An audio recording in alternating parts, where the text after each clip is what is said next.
Selamat malam pemirsa, Anda menyaksikan Headline News pukul 20 waktu Indonesia bagian Barat bersama saya Glorinata.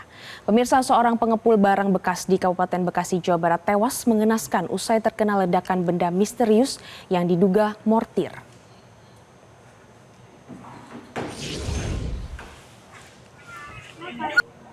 Sejumlah warga di lokasi menyebutkan peristiwa itu bermula saat korban berinisial D yang berkeseharian sebagai pengepul barang bekas tengah memotong barang misterius yang diduga mortir di halaman samping rumahnya. Ledakan yang cukup keras juga sempat membuat warga sekitar panik dan sempat berlarian menyelamatkan diri. Saat ini lokasi terjadinya ledakan telah dipasang garis polisi.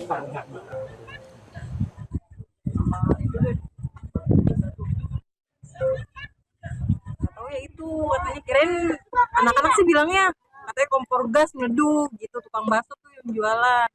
Pas kesini dilihat bukan kompor gas, katanya kayak semacam bom gitu, dia ngegerinda gitu, padahal udah dikasih tahu mertuanya nih nggak usah, tapi dianya ngeyel digerinda, ya udah ledak gitu aja.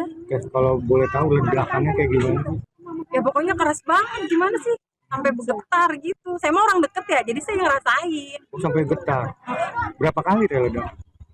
Sekali deh kalau nggak salah, tapi gede banget emang. Iya pasti Nur, ini belum kelar begini. Dan untuk mengetahui situasi terkini di lokasi terjadinya ledakan sudah bergabung bersama kami Tia Iskandar.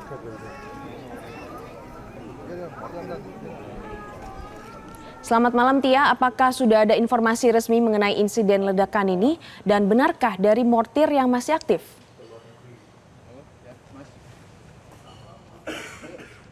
Ya, selamat malam Glory. Benar telah terjadi sebuah ledakan yang diduga ini berasal dari peluru mortir yang terjadi di Kampung Ujung Harapan, Babelan, Bekasi. Dan tadi juga kami sempat berbincang dengan Kapolsek Babelan yakni Kompol Wito dan dijelaskan bahwa kejadian ledakan ini terjadi sekitar pukul 13 waktu Indonesia Barat dan menyebabkan satu orang korban ini meninggal dunia. Dan tadi juga dikatakan bahwa korban ini diketahui merupakan seorang laki-laki berinisial I dan berusia 27 tahun yang berprofesi sebagai pengepul barang-barang bekas.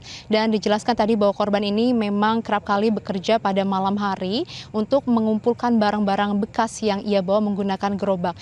Dan usai bekerja, ini korban diketahui menemukan sebuah peluru mortir yang kemudian ia bawa ke rumah mertuanya. Hal ini dikarenakan di rumah mertua korban diketahui memiliki semacam peralatan bengkel yang cukup lengkap, dikarenakan sang korban ini memang memiliki rencana untuk memotong ataupun menggerinda sebuah peluru mortir yang ia temui sebelumnya. Dan ketika ingin memotong peluru mortir tersebut, maka terjadi sebuah ledakan yang cukup hebat, cukup besar dan akhirnya menyebabkan korban ini meninggal dunia di tempat. Dan memang sejak siang tadi ini dari pihak keamanan gabungan yang terdiri dari kepolisian, kemudian juga ada dari TNI, ini terus melakukan pengamanan dan juga penyelidikan lebih lanjut di lokasi kejadian ledakan tersebut. Dan sekitar pukul 18.45 ini memang korban ini sudah dibawa ke Rumah Sakit Polri untuk proses autopsi. Dan hingga saat ini dari petugas keamanan masih melakukan olah TKP untuk mengetahui pendalaman-pendalaman lebih lanjut seperti apa model mortir, kemudian juga seberapa besar dan bagaimana daya ledaknya. Demikian informasi yang dapat disampaikan. Kembali ke studio. Baik, terima kasih Tia atas laporan Anda. Selamat kembali bertugas. Pemirsa, demikianlah informasi dalam Headline News. Jelajahi cara baru mendapatkan informasi. Download Metro TV Extend sekarang.